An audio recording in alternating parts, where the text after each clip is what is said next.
nahaharap sa malaking problema. Di lang sobrang kahirapan kundi yung sistema.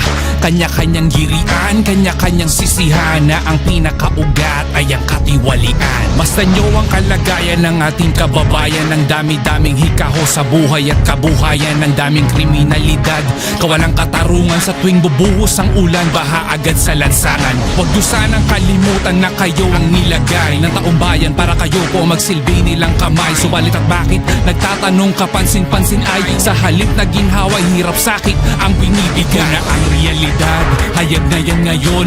Dito sa ating bansa may malawakang korupsyon. Hindi na barya-barya, umabot na ng trilyon. Kaya ang taong bayan ay sumisigaw ngayon.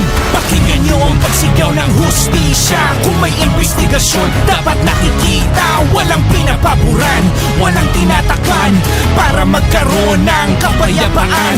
Ang tinig ng bansa'y sumisigaw ng malakas.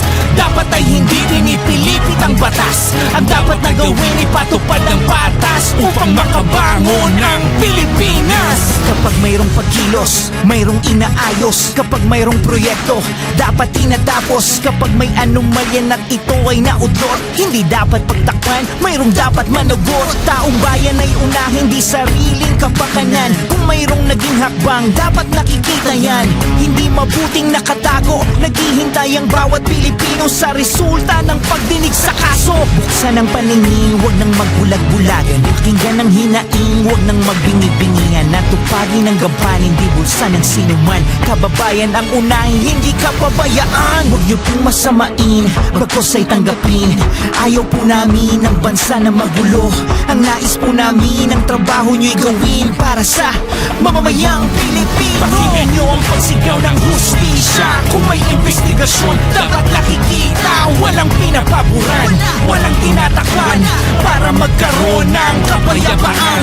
Ang tinig ng bansa'y sumisigaw ng malakas.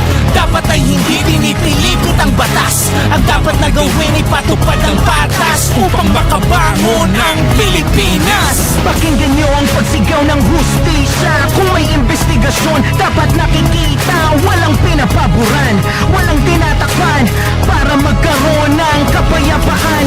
Ang tinig ng bansa'y sumisigaw ng malakas. Dapat ay hindi pinipilipit ang batas. Ang dapat na gawin ay patupad ng batas upang makabangon ang Pilipinas.